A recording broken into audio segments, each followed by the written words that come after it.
Tangisan yang kemudian tercela dan berpotensi menjadi dosa besar. Apa itu? Tangisan yang ketiga yang berpotensi dosa besar itu satu, tangisan yang bersifat kontennya itu konten niyahah, yaitu adalah tangisan ketika sifat dari tangisan itu untuk menggugat takdir Allah ketika dia ditinggalkan oleh orang yang dia cintai. Maka ini tangisan berpotensi dosa besar. Ini bukan dosa kecil, dosa besar.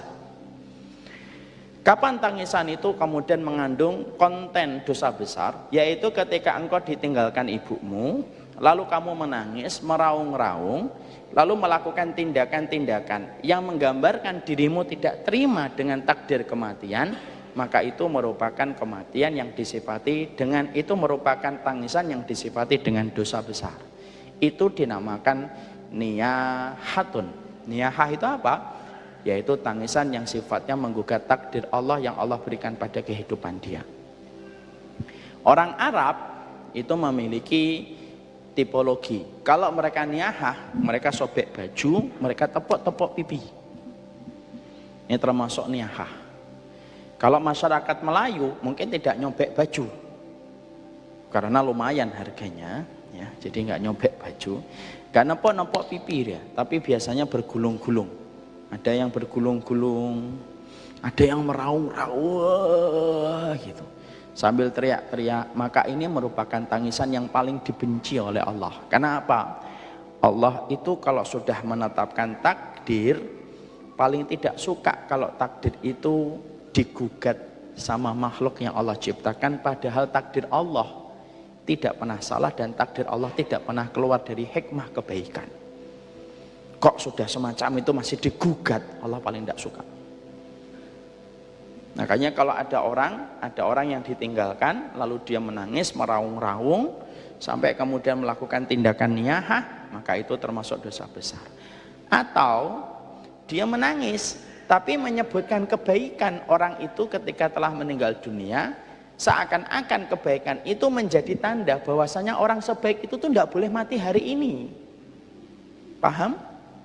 Dia tangisannya sih tenang,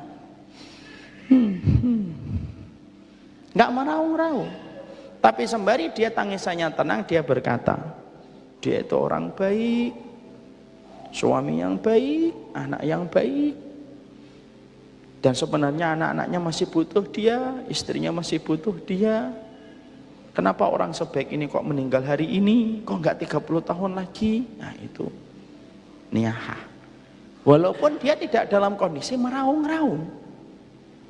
Makanya kalau kita mendapati ada orang meninggal dunia, salah satu perkara yang harus kita sering rem, jangan nyebutkan kebaikannya, tetapi dengan niat bahwasanya menyebutkan kebaikan itu sebagai sebuah kondisi bahwasanya kita tidak ridho dengan takdir dimatikan dia.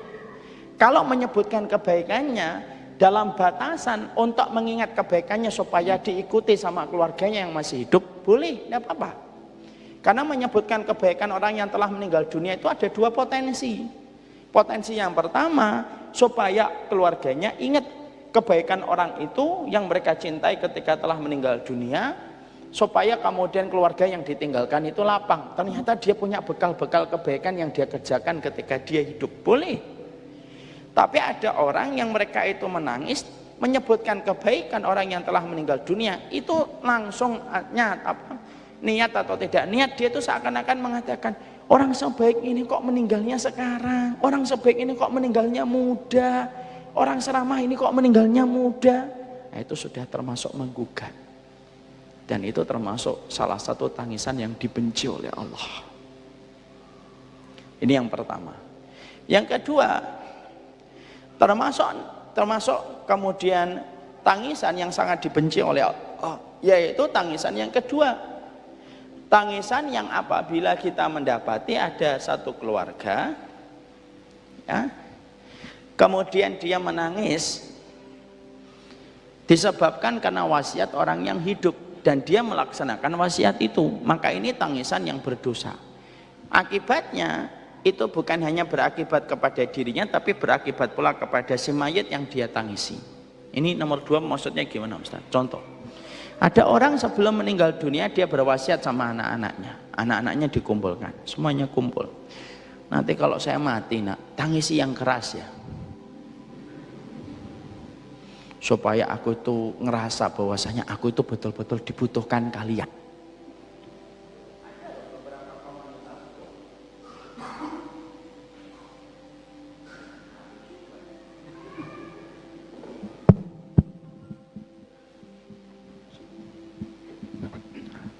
Ada yang mau nangisin mic ya, silakan. Maka kemudian ada satu etnis itu kalau di Kudus, tempat saya dulu, saya masih ingat sekali. Dulu orang-orang kampung itu ketika ada yang meninggal, pemilik salah satu pabrik rokok terbesar, itu kemudian kalau tidak salah kerabatnya ada yang meninggal dunia. Lalu diangkut itu orang kampung, dikasih uang 2.000. Tugasnya simpel, nangisin mayat itu. 2.000 waktu saya SD kan lumayan, mau bakso masih 200 perak ya kan? Kalau 2.000 kan berarti 10 pangkok. Itu ada. Makanya kemudian ini termasuk tangisan yang dibenci oleh Allah. Makanya kemudian inilah yang menjadikan kita paham, tidak setiap tangisan itu buruk, tidak setiap tangisan itu berkonotasi negatif. Bahkan kadang-kadang kita harus jujur, iri sama orang yang mudah menangis. Kalau ada orang lagi ngaji sama kita nangis, kita tidak usah berprasangka buruk. Ini apa sih? Baru ustadznya baru buka assalamualaikum udah nangis. Itu berarti hatinya lembut. Karena rahmat itu salah satunya nampak kepada kemudahan untuk meneteskan air mata. Dan tidak ada kaitannya kejantanan dengan tangisan air mata, itu tidak ada hubungannya. Maka disitulah kita paham. Maka disinilah kewajibannya. Pada bab ini saya ingin menyampaikan bapak-bapak, calon bapak-bapak di sini dan ibu-ibu dan calon ibu-ibu di sini.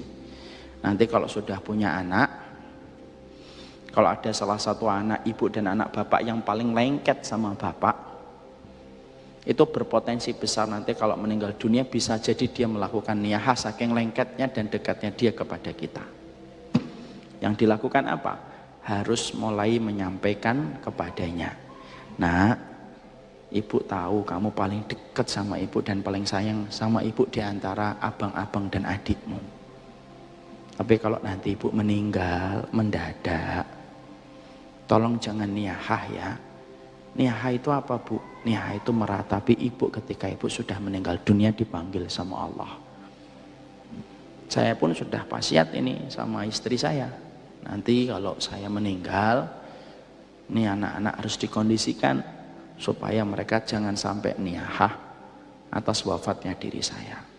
Karena kalau ada anggota keluarga kita niyahah, tapi niyahahnya itu disebabkan karena kita selaku orang tua tidak pernah memberitahu hukumnya niyahah, sampai anak kita, sampai adik kita, sampai abang kita niyahah ketika meninggalnya kita, maka kita yang akan terkena azab dan siksa disebabkan niyahahnya orang kepada kita.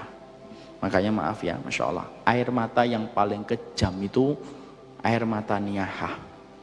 Karena impactnya bukan hanya terkena kepada yang nangis, nanti dia dihukumi dengan dosa besar, tapi impactnya sampai mayit pun akan mendapatkan adab dan siksa gara-gara tangisan orang yang telah berbuat niyahah ketika dia meninggal dunia. Mana dalilnya Ustadz? Dalilnya Rasulullah menjawab, innal mayyita yu'adzabu bibukai ahlihi. Sesungguhnya mayit itu disiksa karena tangisan keluarganya. Nah itu yang kita paham. Maka ketika kita mendapati semacam itu, itulah yang kita mengerti. Ustadz, saya pernah nangis. Ini mungkin nanti ada yang tanya, tapi sebelum ada yang tanya saya jawab dulu. Jadi nanti ada yang tanya, Ustadz bagaimana dengan rumor yang beredar di masyarakat? Jangan nangis sampai netes ke kain kafan ibumu. Jangan nangis ke kain kafan adikmu ketika meninggal dunia. Kasihan, nanti dia diadab. Masalah menetesnya air mata ke kain kafan itu tidak ada dosa. selama tangisan itu tangisan yang memang betul-betul diperbolehkan tadi yang saya terangkan nomor 2. Tapi kalau kemudian tangisannya itu sudah jatuh pada niyahah, meratapi si mayit, walaupun air mata itu tidak menetes ke kain kafan ibunya, maka sesungguhnya itu sudah dosa besar. Dan ibunya pun akan ikut-ikutan disiksa oleh Allah gara-gara dia meninggalkan keturunan yang tidak mengetahui dosa besar yang bernama niyahah sampai anaknya niyahah kepadanya, maka ibunya pun akan ikut disiksa. Mayit itu akan mendapatkan saham azab atas niyahahnya keluarga yang ditinggalkan. Makanya itulah yang menjadikan kita harus wanti-wanti sama anak-anak kita, terutama anak-anak kita yang sudah balik. Kalau anak-anak kita 2 tahun, 3 tahun sih kalau kita tinggalkan nyantai mereka. Karena belum sadar kalau kita sudah meninggal dunia.